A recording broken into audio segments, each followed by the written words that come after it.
Welcome, everyone, to the Victor Tyler Distinguished Lectureship in Engineering. I'm Kyle Vanderlick, the Dean of the School of Engineering and Applied Science.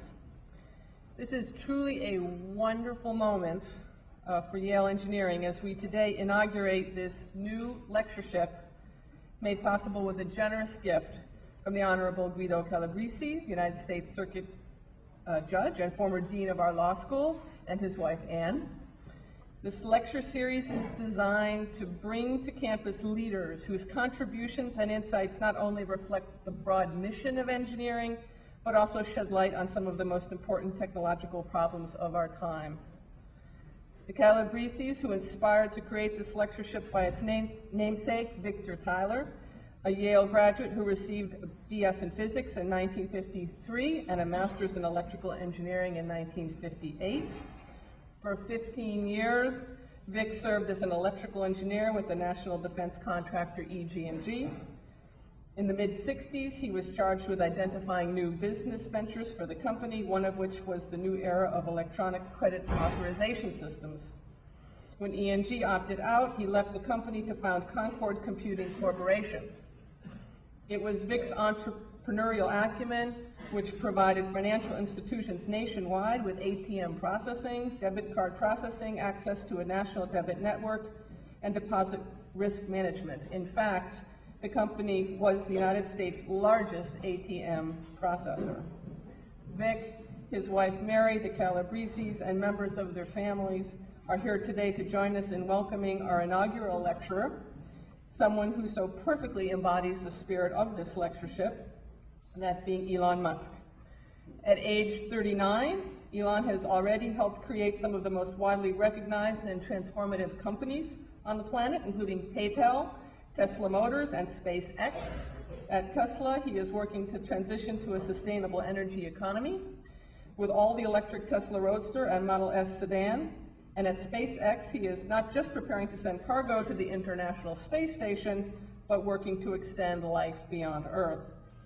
He has a bachelor's degree in physics and economics from the University of Pennsylvania, and Elon has received countless awards for his work.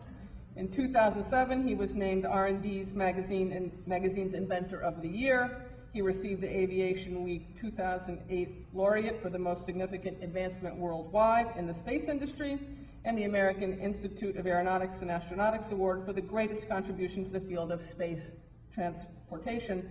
The list goes on. In 2010, he received the Auto Executive of the Year Innovator Award and is the youngest recipient ever. Esquire magazine named him as one of the 75 most influential people of the 21st century in 2008, and most recently, he was named to the Time magazine 100 for 2010. It is with terrific pleasure that I welcome and present to you as our 2010 inaugural Victor Tyler Distinguished Lecturer, Elon Musk.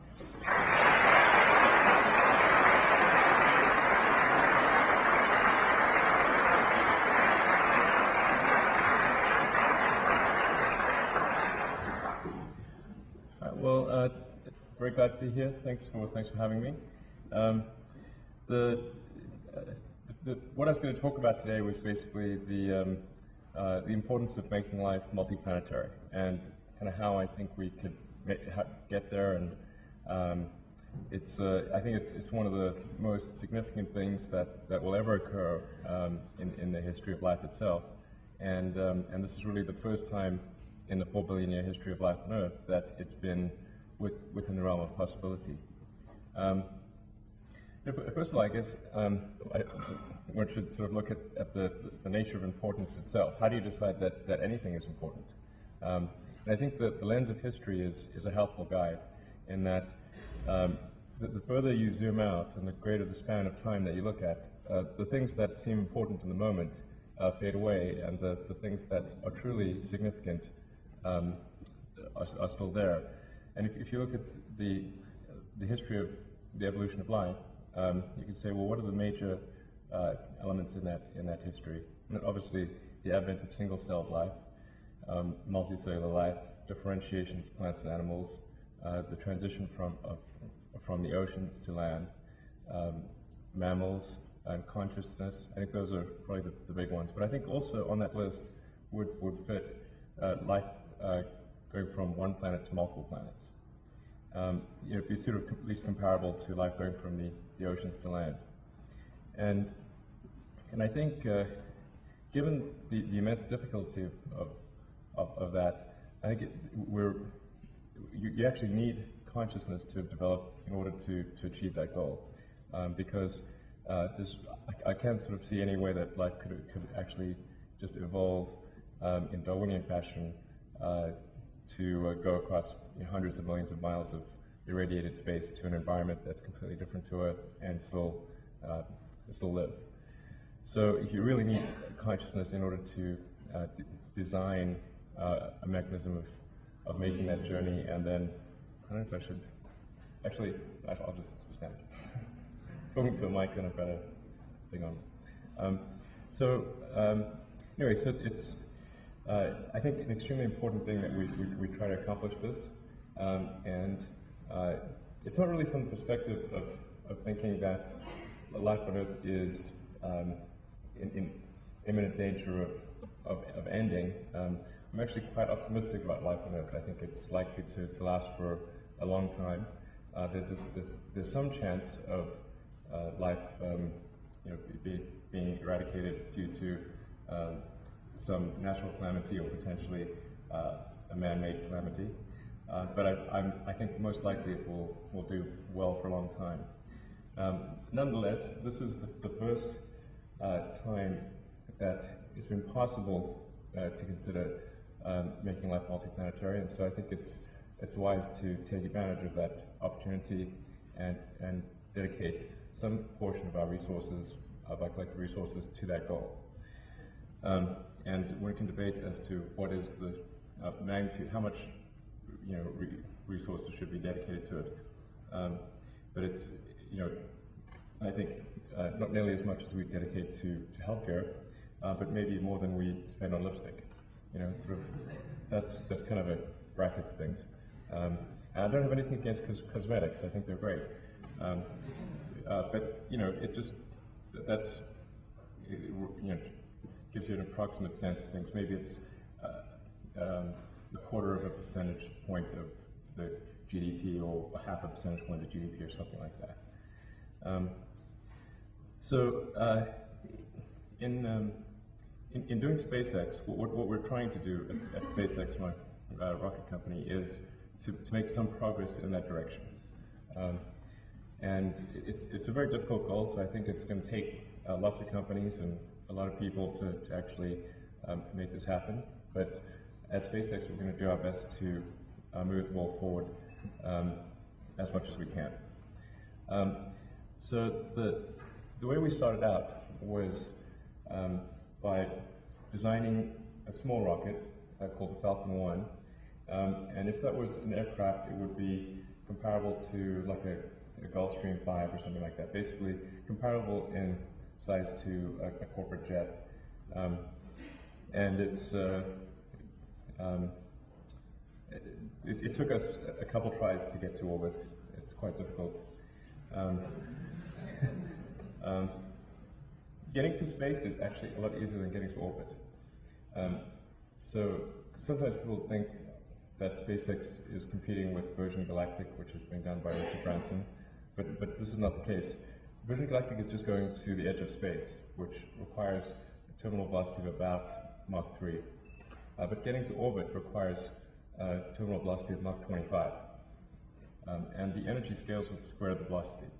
So getting to space is only about 2% of the energy required to get to Earth orbit.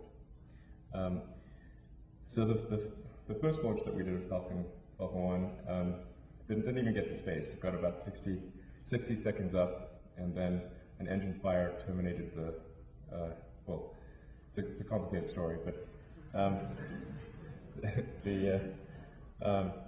suffice to say, an engine fire caused the engine to stop. And then on flight 2, we actually got quite close to orbit, but had a controls issue on our second stage. It's very difficult to test the second stage in particular, because the second stage starts in vacuum at very high speed, and and high G loading. So it's really difficult to test that exactly on Earth. You can simulate it, but you can't really test it effectively. Our simulations happen to be optimistic. So we corrected that error, and then on flight 3, we changed the main engine design from an ablatively cooled main engine, which means that the chamber wall burns away slowly, to a regeneratively cooled engine, which means that you use the fuel to cool the chamber, and essentially you run the fuel through the chamber wall to cool the chamber, and so nothing burns away. But the net result was a thrust transient, an extended thrust transient that caused the failure on stage separation.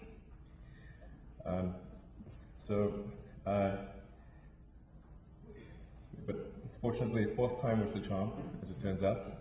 I think that's how the saying goes. And on a flight 4, we made it to orbit with Falcon 1. And that was a very nervous time because we were, if we hadn't made it on flight 4, it's not clear whether whether SpaceX would still exist today. But fortunately, we did make it on flight 4, and then flight 5 was also successful, and we were awarded the contract from NASA to be the primary replacement for the space shuttle as far as cargo transport is concerned. And with recent developments this year, it looks like we will win the primary contract for astronaut transport as well. And then we launched the Falcon 9, which is a much larger version, a much larger rocket, and we launched that in June, and it looks like we learned our lessons because it actually was successful on the first flight. So I'll show you some of the videos. At some point we'll maybe release the videos of the first 3 flights.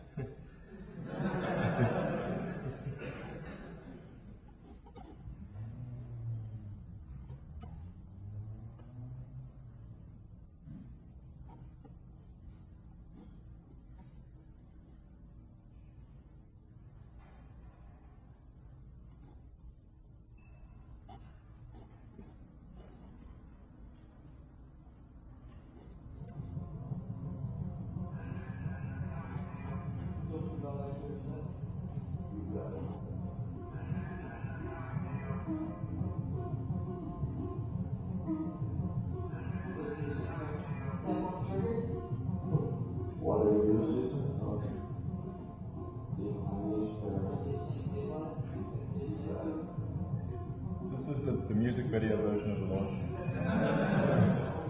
It's the music we're sampling is a high roller from the Crystal Method.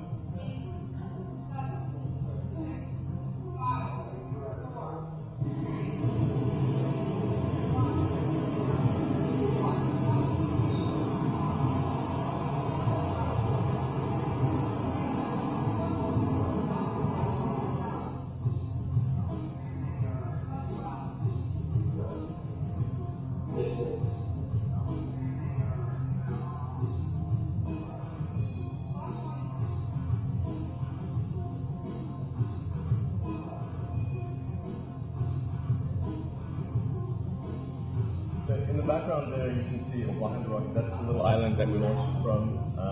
That's part of the Kwajalein Atoll in the Marshall Islands.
this Falcon 1. Yeah, it's really the great difficulty with getting to orbit is really that velocity element. Sometimes people sort of assume that if you go up to a certain altitude, I mean, obviously you're engineers, so that you know this isn't true, but some people think that gravity kind of stops if you go up a couple hundred miles. But actually, the strength of gravity a couple hundred miles above the surface of the Earth is almost the same strength as at the surface of the Earth. It's just that in order to stay up there, you have to zip around the Earth really fast, such that the outward acceleration, the outward sort of radial acceleration is equal to the inward acceleration of gravity. And so those two null out, and that's what gives you the feeling of zero G.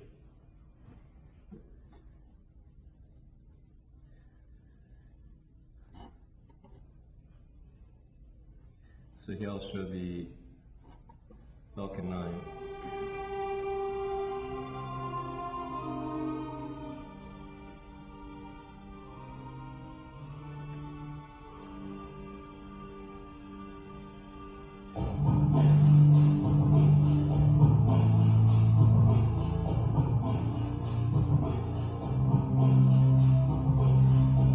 So Falcon 9 is a much larger rocket than Falcon 1. In fact, it's named Falcon 9 because it has 9 engines on the base. And each of those engines is actually operating at a higher thrust than Falcon 1. So you really have something here which is over 1 million pounds of thrust. And that's about 4 times the maximum thrust of a 747. Liftoff weight is roughly equal to a 747.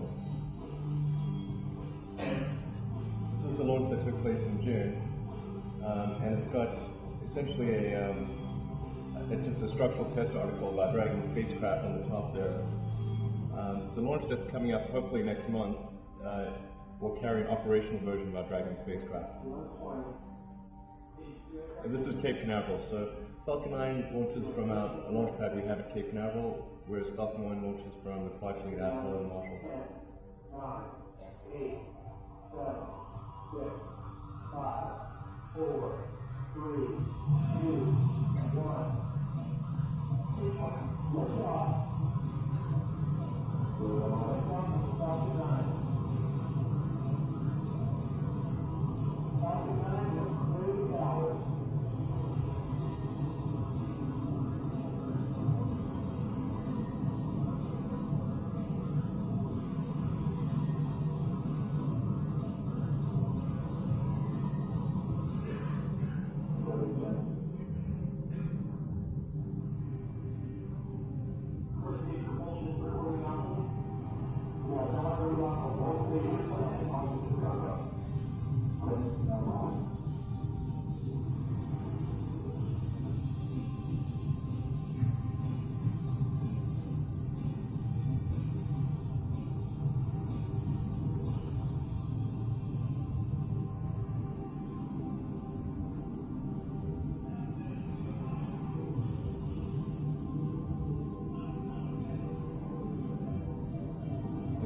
It's starting to go transonic there.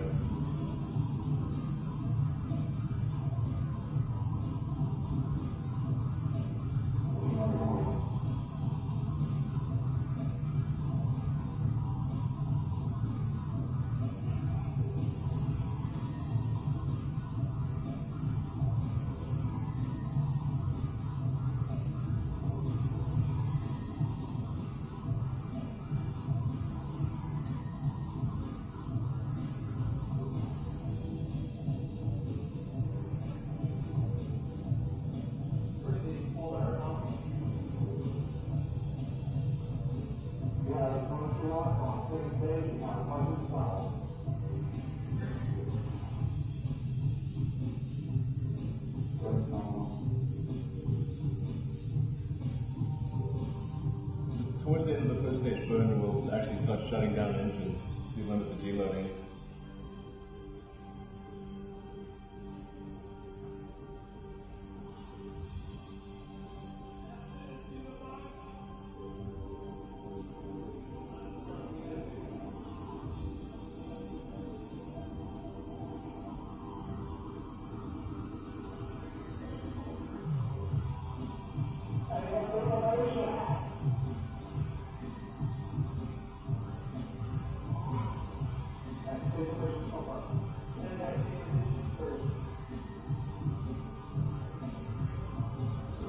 stages of flight that we were most concerned about is the stage separation and then ignition and control out of the second stage. In this case, the second stage engine was a turbo pump fed engine, which is more complex than a pressure fed engine.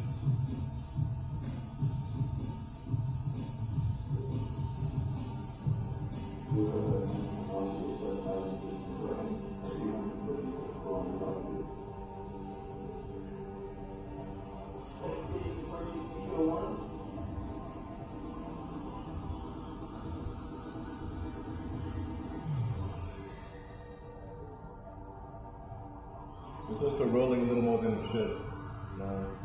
The second stage roll control system was not functioning quite as well as it should have been.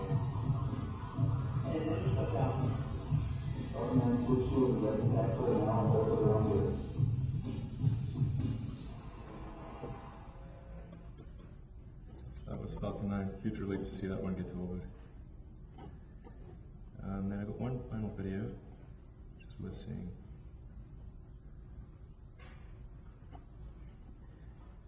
Now this is obviously a simulation.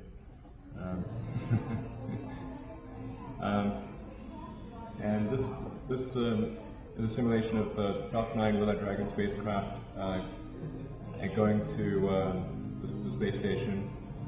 Basically, the Falcon 9 booster delivers Dragon to a parking orbit near the space station. Then our Dragon spacecraft maneuvers over the space station, docks, delivers cargo or astronauts, and then undocks and returns to Earth. In this simulation, the launch escape system is shown as a kind of a tractor, like that needle thing on the nose. We're actually going to do something that's never been done before, which is to build the launch escape system into the spacecraft itself. So you don't have a tractor on the nose. I think that's fundamentally safer and more efficient. Also, Dragon, once we're confident of our landing accuracy, Dragon will land on land as opposed to the water, which is shown in the simulation.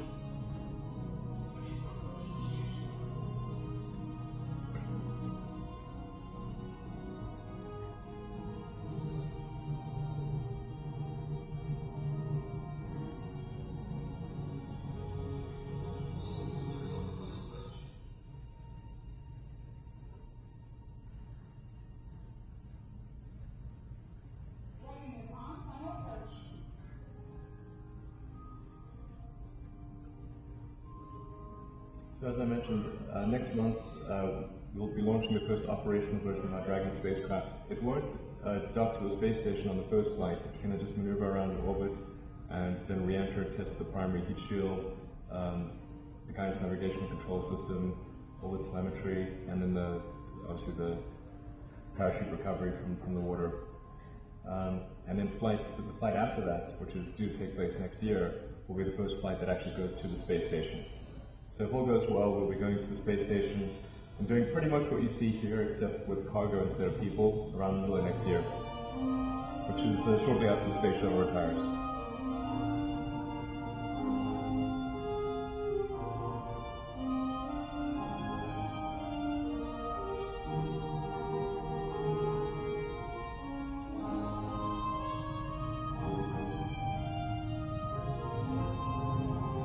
One thing that isn't apparent here is that this is actually a controlled re-entry. So this re-entry, the Dragon spacecraft has a liftover drag of about 0.25, and that's due to having an offset center of mass in the capsule. So just by rotating the capsule with the onboard engines, you can actually change that lift vector and achieve a very accurate landing location. In fact, even during the Apollo era, they were able to land within an accuracy of about 1 mile. And that was without GPS or anything. So it sort of seems like it was coming in ballistically, but actually it's a very controlled re-entry.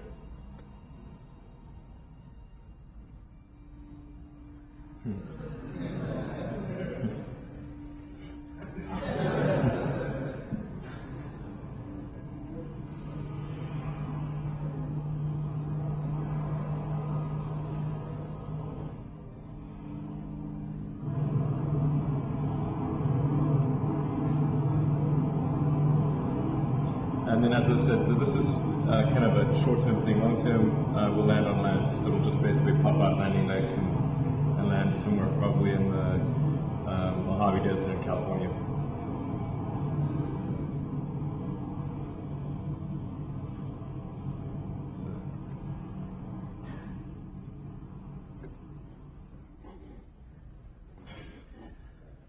So this is sort of where SpaceX is at this point. Now, the really big breakthrough that's needed, the fundamental invention that is needed to make life multiplanetary is a fully reusable orbit-class rocket system. And this is an extremely difficult thing to achieve. The space shuttle, which is partly reusable, I say partly because the main tank is thrown away every time, and even the parts that are supposed to be reusable are so difficult to reuse or refurbish that the space shuttle costs about 4 times as much per flight as an equivalent expendable vehicle. And space shuttle is the only operating example of something that even has partial reusability. There have been many attempts to achieve, to build a reusable rocket system, but they have always been cancelled once they discovered that success was not one of the possible outcomes. But this is fundamentally something that has to be solved if life is to become multiplanetary. And it is just incredibly fundamental. If a rocket costs, say, $100 million to produce, then if you can use it once, well, then it costs $100 million per flight. But if you can use it 1,000 times, it costs $100,000 per flight. It's a pretty huge difference. And that's the reason why, for example, air flight. If you think of any mode of transport, and imagine if it were not reusable, it would see almost no use. Whether it's a bicycle, a horse, plane. I mean, just think, you'd have to have 2 horses just for a round trip. Or air flight's a good example where, 747 costs on the order of $250 to $300 million, and you need 2 of them for a round trip, and yet you can fly from New York to London for less than $1,000 if you book your ticket in advance. So the reason is because the capital cost of that 747 is allocated over, well, in the case of 747, probably 10 or 20,000 trips. So that's really the hugely fundamental thing that's needed. SpaceX, we're hoping to make some progress in that direction. Thus far, we've not recovered anything except a few little bits and pieces. But hopefully, on the upcoming flight of Falcon 9 with Dragon, if things go really well, we'll recover the first stage, and we'll also recover our Dragon spacecraft. And then long term, we'll have to work on recovering the second stage, and then making that whole recovery process really cost effective. So that's kind of the long-term goal. I don't know if we'll be successful in that, but I think we have to try. So that's that about SpaceX. And was the main topic of my talk, but I'm happy to take any questions from people about SpaceX or Tesla or anything else.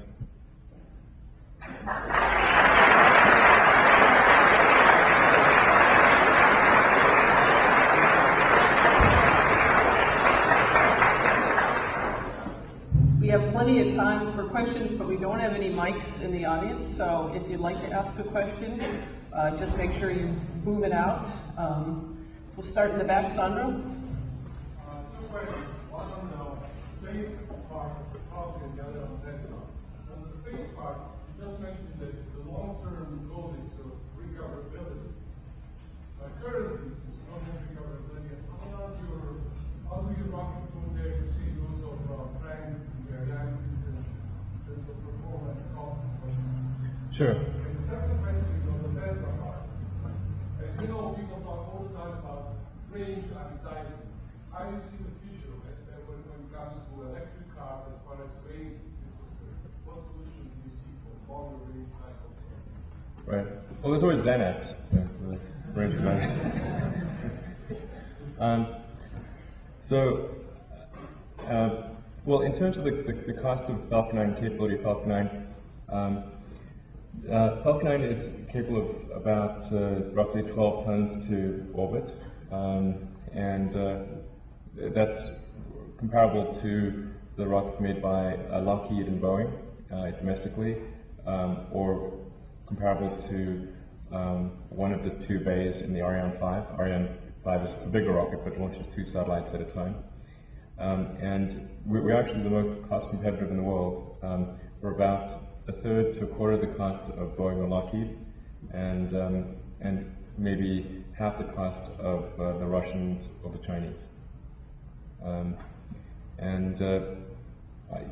think it's just really a function of the design of the system that it's been able to be a lot more cost effective than other designs.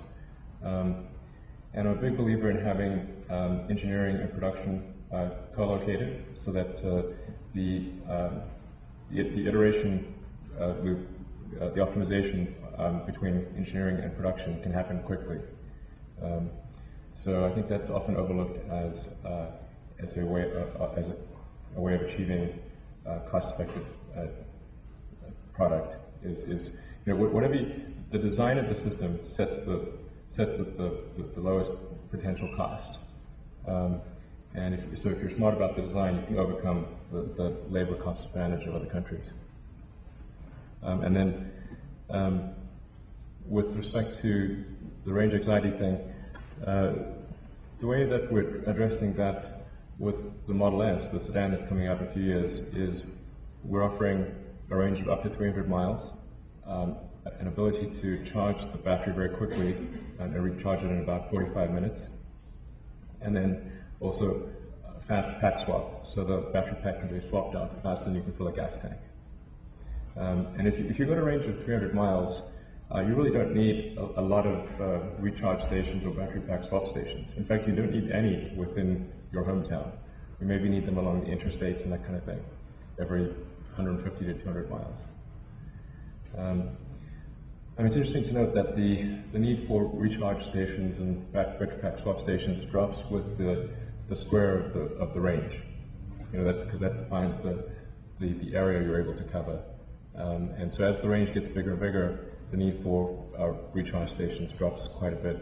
And arguably, if you get up to around 500 miles of range, you don't really need any charge stations, because apart from the one at the hotel that you're staying at, because almost nobody travels more than 500 miles in a day.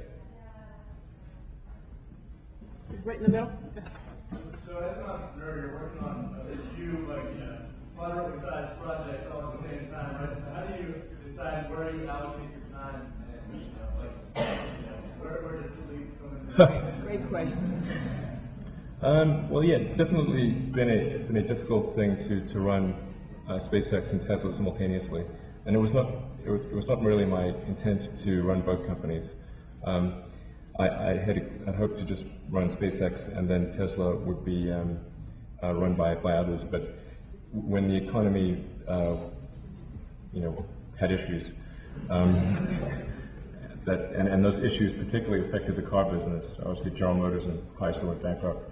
It was a choice of either get a lot less sleep and run Tesla as well, plus apply all my remaining capital to Tesla, or Tesla would die. And so that's, I obviously did the former, and that was definitely not fun during that period. But at this point, I feel a lot better about things, and the management teams of both companies are a lot. There's a lot more bench strength there, so I can get a reasonable amount of sleep. But for a while there, it was sort of continuous 100-hour weeks, which is, I think, that's not fun. Hi, Elon. Thanks for your talk. I personally see you as an amazing inspiration as an entrepreneur.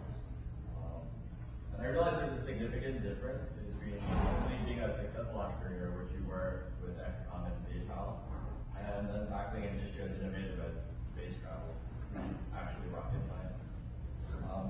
So I was wondering if you could speak a little bit about making the transition to SpaceX and initially putting that together? Sure. Well, I should perhaps mention that the thing that kind of ties together SpaceX, Tesla, Solar City, which we haven't talked much about, and then PayPal and my first internet company was that in college I thought about what are the things that would most affect the future of humanity, and those things seem to be the internet, sustainable energy, both production and consumption, and then space travel, particularly making life multiplanetary. So that's the only thing that really ties them together. But going from PayPal to SpaceX was definitely a huge learning process because I'd never made anything physical before, just basically done internet software. So there were, it was just a huge learning process. And initially I had thought that I would hire someone to be the chief designer of the rocket, but I couldn't actually find anyone who was willing to join, who was good. So people willing to join who I thought couldn't do the job, and those who could do the job weren't willing to join. So I ended up being the chief designer of the rocket. And I think perhaps if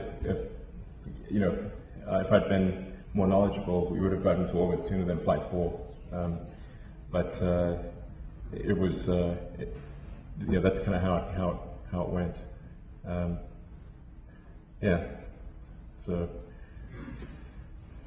It seems like SpaceX makes a compelling story for the privatization of space exploration. I'm curious what you think SpaceX and the private sector should be doing versus what NASA and the public sector should do. If there's anything NASA should be doing that you shouldn't be, and so on and so forth. What are the goals? Well, I think NASA certainly deserves a lot of credit for the progress that SpaceX has made, in that NASA is our biggest customer. Of the launches that we've sold, about half are to NASA, about half are to other organizations. NASA has also served as an advisor on some important technical issues. So they've been very helpful. And of course, SpaceX is building upon knowledge that was created during the early days of the space program. Now that being said, NASA is still at the end of the day the government. So the government is generally not good at at innovation and cost optimization. So it's better if NASA kind of sets the goals and says, okay, this is what we need to achieve, and then allows the private sector to figure out the right solution. I think that's been very effective with the transition away from the space shuttle to SpaceX, and then there's another company, Orbital Sciences. NASA ordered 12 of the resupply missions to SpaceX and 8 to Orbital Sciences. So I think that's a much better solution than what has been contemplated before. But we still need the NASA there to serve as a funding source, essentially kind of like a space venture capitalist, if you will, that's spending money on things that are of benefit to the whole country and arguably to humanity as a whole, but aren't necessarily of commercial value that plugs directly into the economy. It's hard to say exactly like what is the direct commercial value of sending the rovers to Mars. Or the Hubble telescope. These things are of great value to humanity, but they aren't of specific commercial value to other companies. And so that there is that important role for NASA to play in making in funding those important objectives, and perhaps in working on doing basic research on sort of fundamental new things that have a very long payoff period. You've started a number of really interesting things which are fun. And I wanted to ask you, what comes first? Do you first look to whether there's a need and an economic potential, or do you look to something that you think will be interesting and fun for you to do, and then see whether there is a possible economic potential and utility, and follow. But just in terms of the innovator, what comes first with you? Sure. Economics or the fun? Well, I'd say it's neither of the two. It's really kind of like a relevance optimization. It's what do I think is going to make the biggest difference to the future of humanity, and then I try to see if I can have the value of the output be greater than the cost of the input, which is necessary for any ongoing enterprise. But it's definitely not from the perspective of this is the best return on investment or anything like that. If one were to rank order return on investment and the amount of effort required, I think space and cars would be really low on the list. It is extraordinarily difficult to make an economic return on on a space endeavor, or I think on a car company. It's certainly possible, and thus far, actually, it has turned out to be a good economic return, but at great difficulty. And if I'd done, say, another internet company, the return would have been easy relative to the return that it would have yielded. So it's just from the standpoint of, am I working on things that I think will have the biggest impact on the future, and then economics.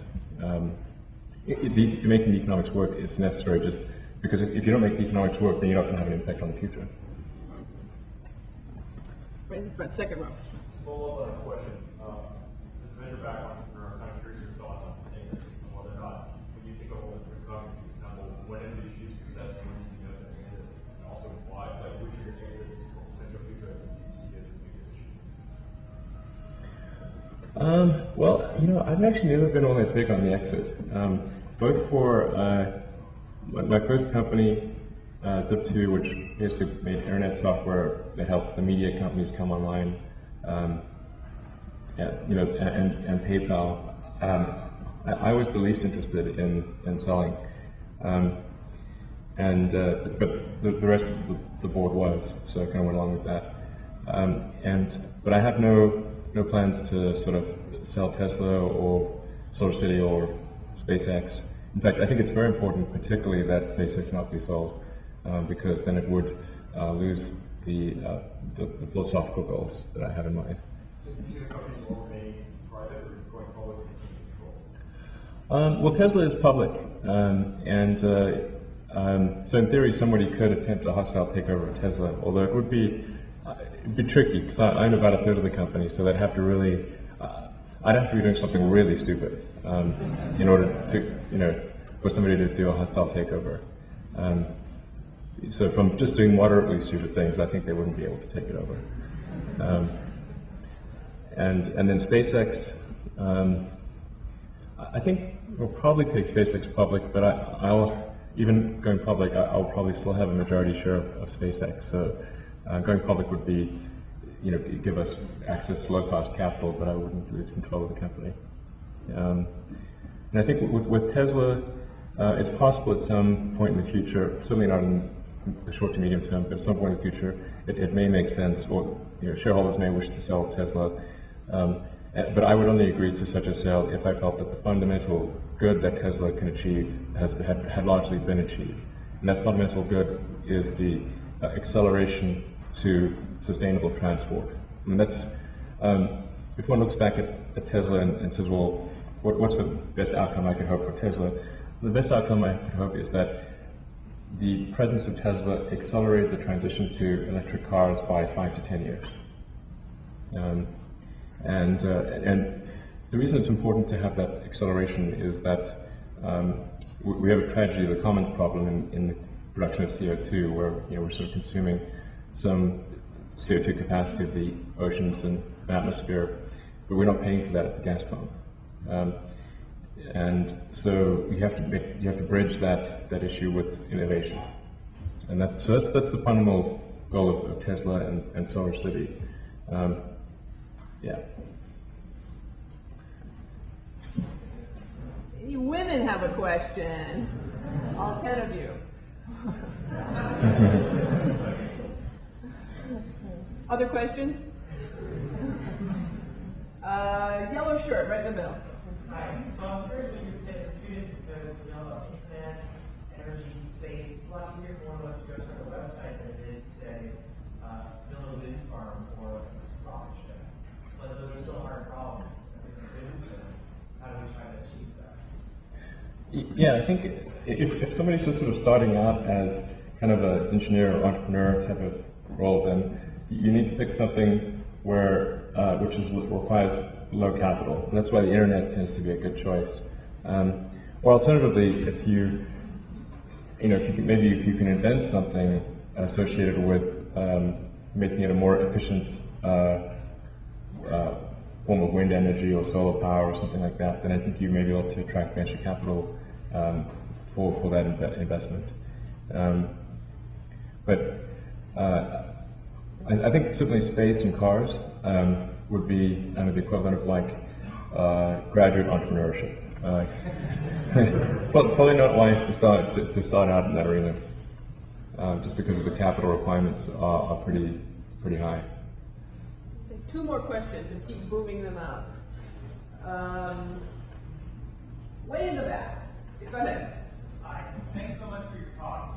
I wonder if you might briefly touch on a few, or even just one in the interest of time, one of the major technical obstacles in creating a reusable spacecraft, and specifically, how is SpaceX going to overcome that obstacle? Is it mainly through new technology, new materials, new design methodology? Can you comment on that? Yeah. So basically, the fundamental issue with making an orbit class system reusable is that typically, even for an expendable system, after you've used advanced materials and advanced design techniques and that kind of thing, you maybe get 2 to 3% of your liftoff mass to orbit. So if you then start adding in recovery systems and heat shields and all sorts of things, then you're subtracting from that 2 to 3%. And then historically, when there've been many attempts to create a reusable orbital system, they found that after adding in reusability elements, they get 0 to orbit, or almost nothing to orbit. So the real challenge is improving the engine efficiency, the mass efficiency, and then just having very lightweight recovery systems, so that you can actually end up with, let's say, at least 2% of your liftoff mass coming back, at least 2% of your liftoff mass being a payload to orbit after subtracting all of the recovery systems and that kind of thing. So we do have a design in mind for Falcon 9 version 2 that in principle does achieve that. And that consists of the first stage boosting back to a propulsive landing at the launch site, and the second stage having a parafoil to a landing on either an airbag or kind of like some sort of soft landing. And in principle, that achieves the 2% of payload to orbit. So you still have roughly 10 tons to LEO capability, low Earth orbit capability. So that's what we're going to try to achieve with version 2 of Falcon 9.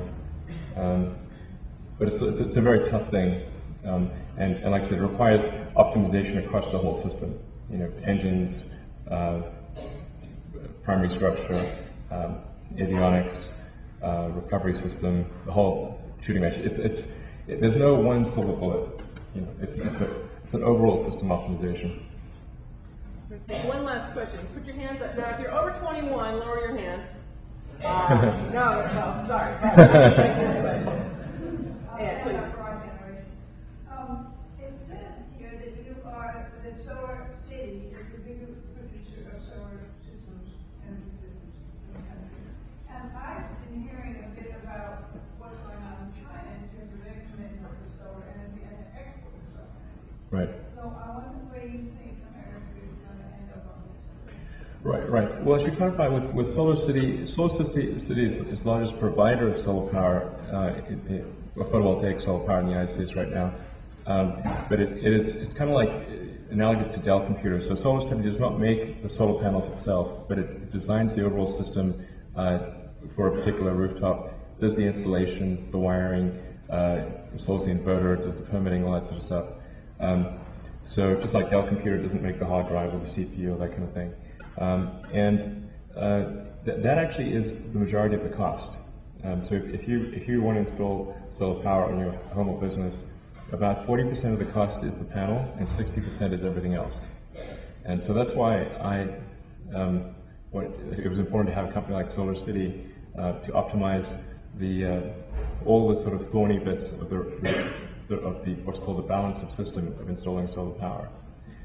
So SolarCity will buy solar panels from a wide variety of manufacturers.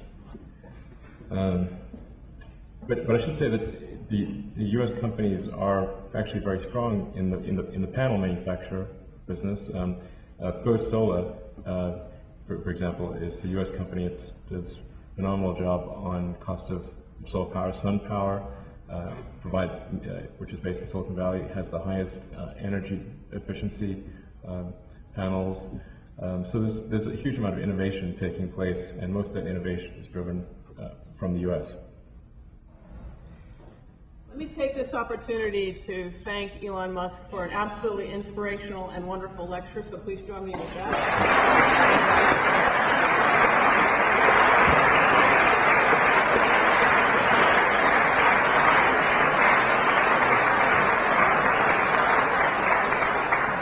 I would also like to thank the Calabreses and the Tylers for making this event possible.